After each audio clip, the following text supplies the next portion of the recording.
Everybody's doing well. Welcome to the day. Another day to be a greater version of ourselves. We've been talking a lot about this concept of positivity, especially in terms of how we frame ourselves, how we begin our days, how we begin sort of striving towards more. It's really critical that we understand that to the extent in which what we're striving for is to remove pain or to get something through a negative, there is a shelf life to that. There's a shelf life when we are action or results oriented to remove something. People that create movements around what they're not usually end up imploding. You see this around even the country today. Movements built on what other people are not. There's plenty of rhetoric of what we don't stand for. And that works in moments of extremism. But long-term, individuals, families, movements, nations, you can never exist on what you're not. You can never exist on trying to not be like X. Same thing with us. We don't have any long-term viability if we are trying to achieve a goal that is taking something from us. We have to shift it and create a positive identity and then use the challenges that are in front of us to shape our identity, because that's how you shape your identity. If you want to be a great parent, you develop the muscles of your greatness through the challenge of your children. Now the negativity, if you will, the moments of challenge aren't keeping you from something.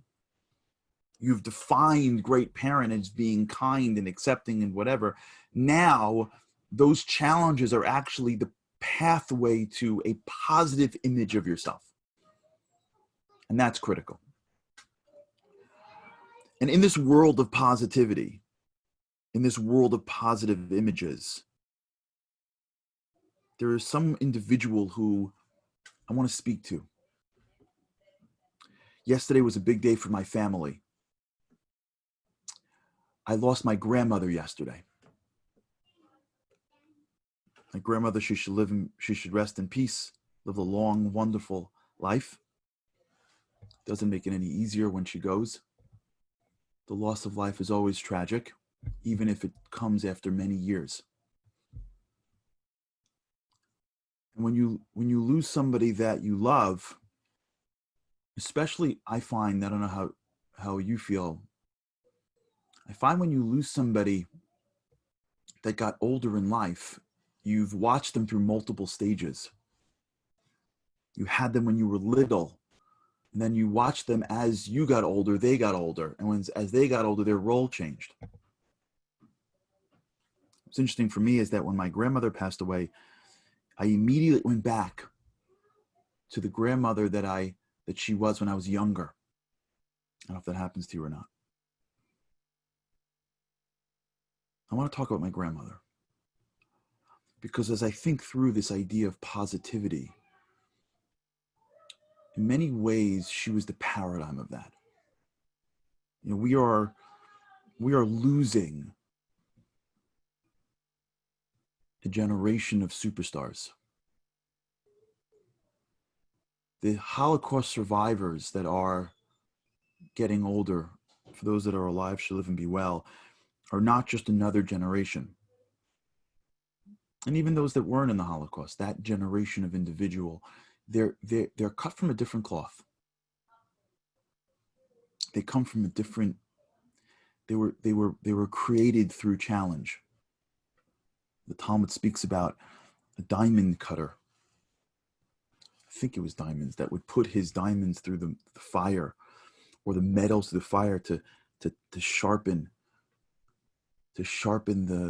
or to clean so that it would be more perfect. In many ways, those that came out of the Holocaust, the horrors of the Holocaust, if you emerged from that, you were a different human being. You stood for something that other people didn't stand for. You couldn't. People couldn't stand for what you stood for. They didn't have it. And everybody came out very differently. My grandmother came out and she had this perspective that was so incredibly positive. Her line to us was, whatever you do, just be happy. And in the beginning, I thought it was just like, the way grandmas just want their kids to be happy. But as I got older, I started to understand that it wasn't just her way of saying, just be happy. It was her outlook on life. Challenge could break you. And what she went through was unthinkable. She grew up in a small town outside in the district of Romania called Rosalvia. Her father was the town rabbi. She lived in a small little hut with many brothers and sisters. There was no heat, so they would sleep on top of the stove. They had, I guess, some kind of covering, a cement something. The town mikveh was in her house. The town school was in her house. When she was little, she would listen to her father give classes to the boys. And she would whisper the answers to the boys because she was smarter than them. And she knew the answers and they didn't. So she was faking to sleep. And just a little over, they were studying at the feet of her father early in the morning, and she was pretending to be sleeping. And she would whisper the answers. And the Nazis came. And they dragged her father to the town square. And in order to mock the Jews, they ripped out the hairs in his beard. You can imagine a daughter watching her father going through that. Then came Auschwitz and near death. Her miraculous recovery and her survival. When you go through a life like that before you're 20, how does it not harden you? How does an individual manage to live a life with the expression on her lips of just be happy when the beginning of her life was anything but? She didn't have a hard time. She didn't not get into the college of her dreams. Her team didn't lose in the NCAA tournament. Her family died. Her parents, her brothers and sisters, her way of life. She ended up with nothing. She stayed at a cousin's home when she came to America for years. She worked as a seamstress. She and her husband, my grandfather, raised 3 phenomenal girls. How does a human being we're not talking about a story in the Talmud. I'm not talking about some massive rabbi or Rebbitzin or individual from the 1600s in which we sing songs. I'm talking about my grandmother. I'm talking about a regular lady that nobody knows about. How does a person open with that much destruction and end with a life whose mantra to her grandkids are, whatever you do, just be happy? So one time we were together in her home in Delray Beach, Florida. And it was early in the morning, and my family, we had visited her, and everyone was still sleeping, but I was up early. And my grandparents, as you can imagine, were up early. And the 3 of us were having breakfast. Small little house, ranch, on some random cul-de-sac in the retirement capital of the world, Delray Beach, Florida. And my grandmother turns to me and goes, "Charlie, can you explain something to me?" I said, sure, Bobby, what? She said, why aren't people happy? I said, what do you mean? She goes, people aren't happy. When I grew up, we didn't have a bathroom in the house. We made our own clothes. We lived in one room. I didn't have anything growing up. Anything. And I don't remember much of that life before the war. But I remember we were happy. I remember we were happy. We just lived a happier life. How is it that I look around the world today and we have everything? I mean, there are things that we have that I wouldn't even have known to dream of. Like I wouldn't even have been able to contemplate dreaming of. Like I don't dream about moving to Mars. I wouldn't even know how to dream of that. I wouldn't even know how to dream of having my own spaceship. I don't know, maybe in my lifetime, I'll be able to like get out of my car and get into my spaceship and fly. I don't know. I don't even dream of having my own spaceship. My grandmother didn't even dream of the life that she was living. And she turned to me with the most curious, non-judgmental, confused question. What in the world is going on?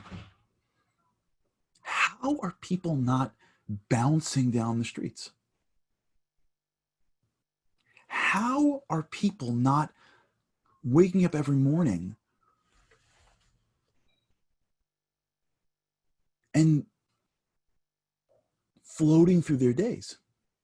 How is something as insignificant as half the things that drag us down even able to get into our consciousness? And I turned to her and I said, I have no idea. I have no idea. And that question that she asked me has stuck with me for so long. You see, we live in a life, we live in a world where I believe we are being sold this notion that happiness comes at the end of our goals. That when we achieve a goal, what we feel after achieving the goal is happiness. It comes, I believe, from this like a piece of this need of significance. But significance is not a sense of life satisfaction. It's deeper than that. I think we live in a world where we are all so in pursuit of something that we believe that the reason why I am unhappy is because I don't have the thing that I want. And when I get the thing that I want, then I'm going to achieve or feel the happiness that I'm waiting for. This is why I believe so many people are on medication for it. This is why I believe so many people that are at the tippy top of society are having such a hard time. This is why I believe you see people that have spent a life amassing fortunes. As they hit a certain point, they spend the rest of it giving it away. It's because the equation of I'm going to achieve happiness after I hit my goals is just simply not true.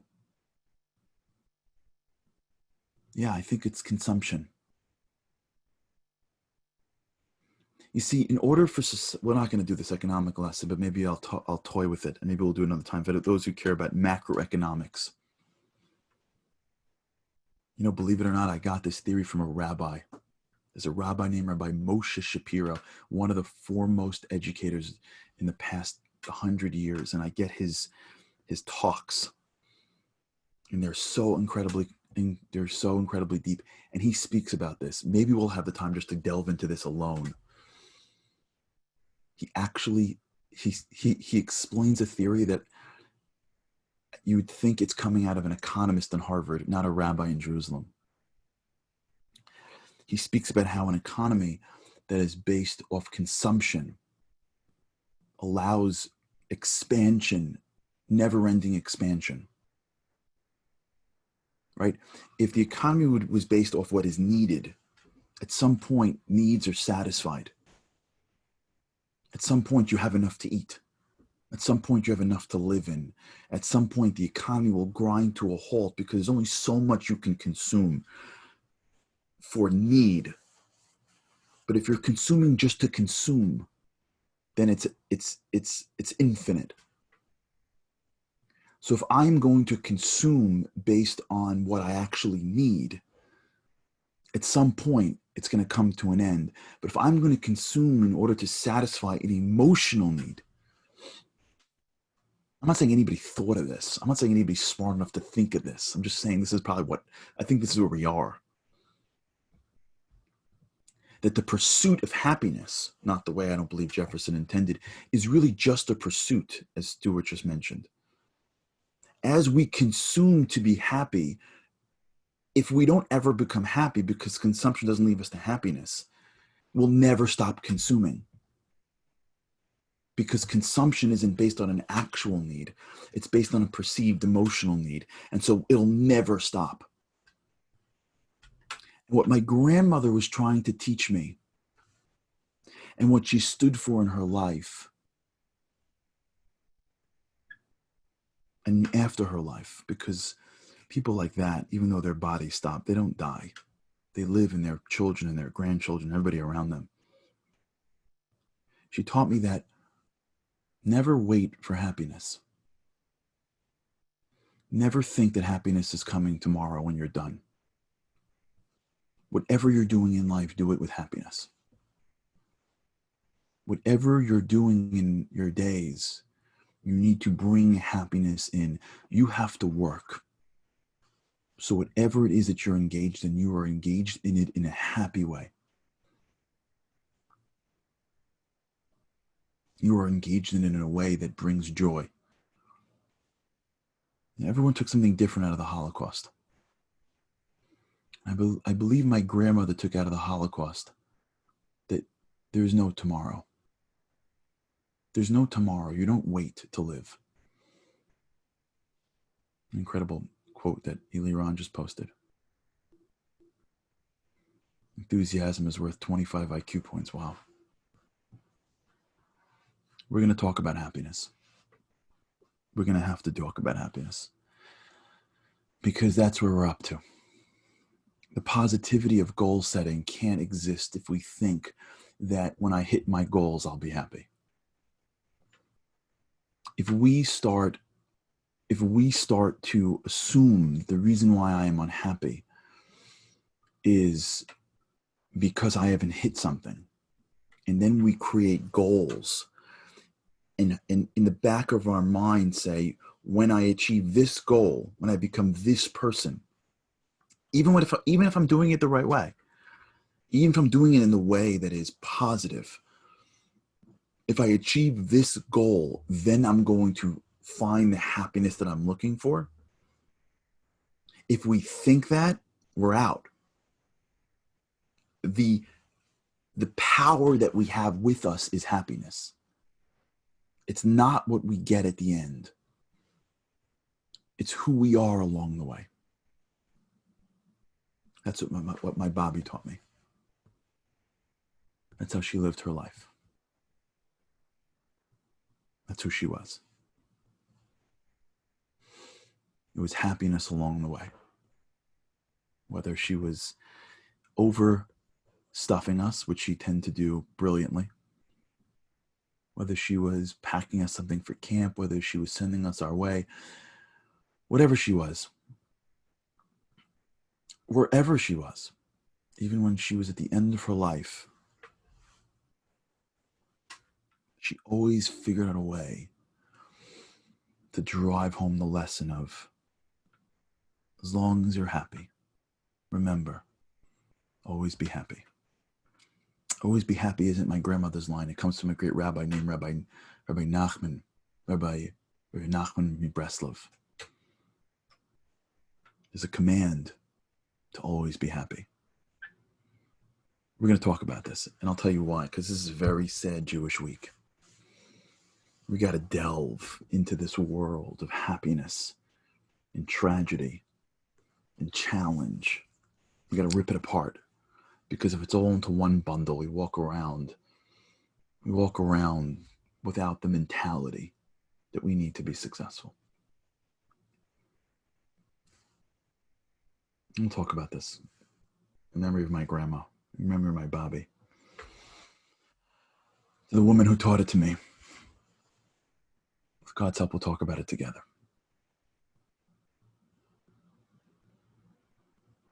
Thanks so much for tuning in. Thanks so much for being here. With God's help, I look forward to doing it again tomorrow, and then again and again until we can get to it together. With God's help, I look forward to seeing you again tomorrow on the Daily Boost. Now we're going to go into the Q&A. Let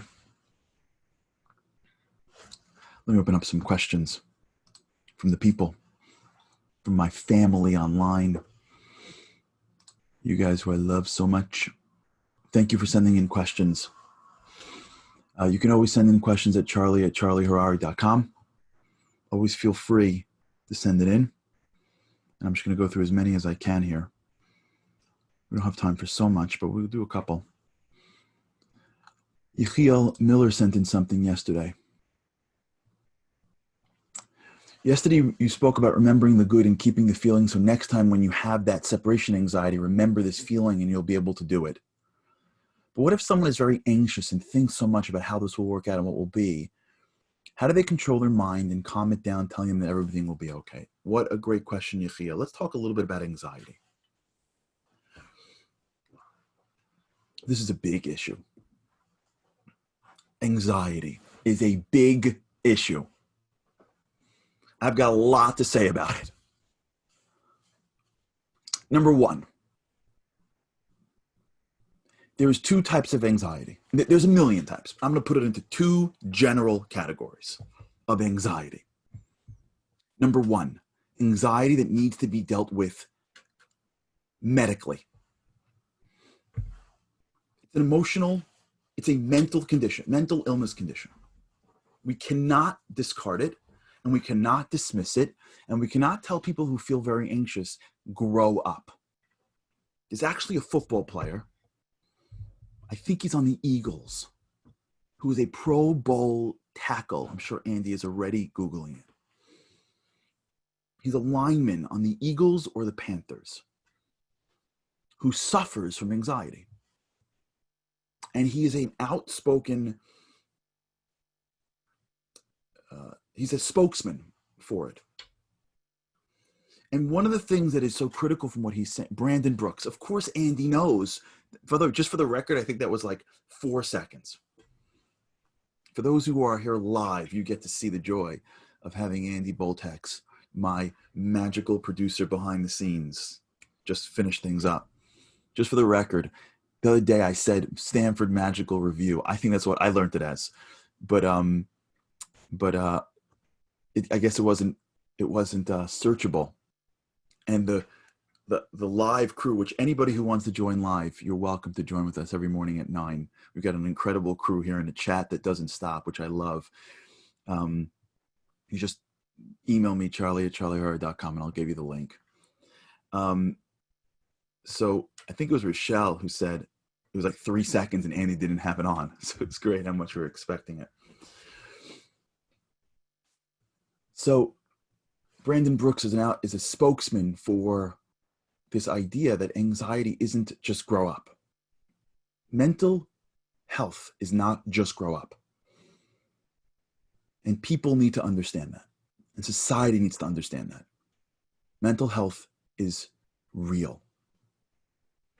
And we have an obligation as society and as individuals to take care of people and to not poo-poo things. And if you're a person that's suffering from anxiety, you have to take it seriously. And what that means is you cannot self-diagnose yourself. And what that means is you have to go to multiple doctors. Meaning, you don't roll into the first psychologist and say, what do you think? And they prescribe medication. When you're ready to take medication, you better be real sure. Real sure.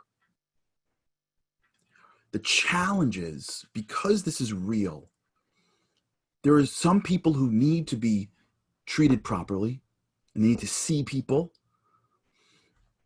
And there's some people who don't. And what they're feeling is what people feel.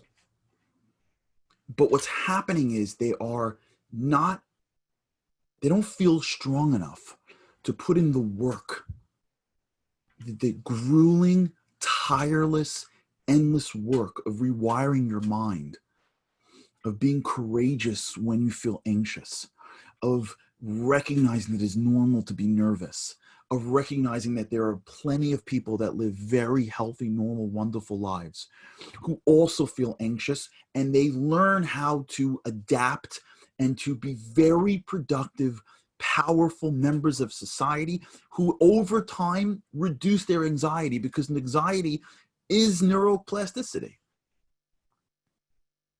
So there are people in the camp who don't suffer from anxiety that need to be clinically dealt with. But because they don't know and they're self-diagnosing themselves, they don't know that when you feel nervous or anxious, that's normal. Lots of great people who perform a lot feel anxious and normal. And you got to look at this the way you would look at losing weight, the way you would look at becoming a professional at medicine. Be a professional at your life. And you see this as a testament to my grandmother. You see this with people that went through incredible trauma who, I'm not saying all of them, many of them figured it out. So when a person is suffering from some level of anxiety, they should first and foremost begin the process of recognizing that this is a challenge given to them and they have to work on it. They can't be knocked down by it. They can't say, I have anxiety, so I'm out. They have to be willing to go through it. And to Liron's point, it's incredibly difficult. And in the process of engaging in this, they have to take this seriously enough to say, I got to go speak to professionals. Not one, but multiple ones, because this is it's such a new area that I can't rely on one professional who may be just trigger happy on meds. But if you have anxiety and it's really, I don't mean you just feel nervous, if you have real anxiety,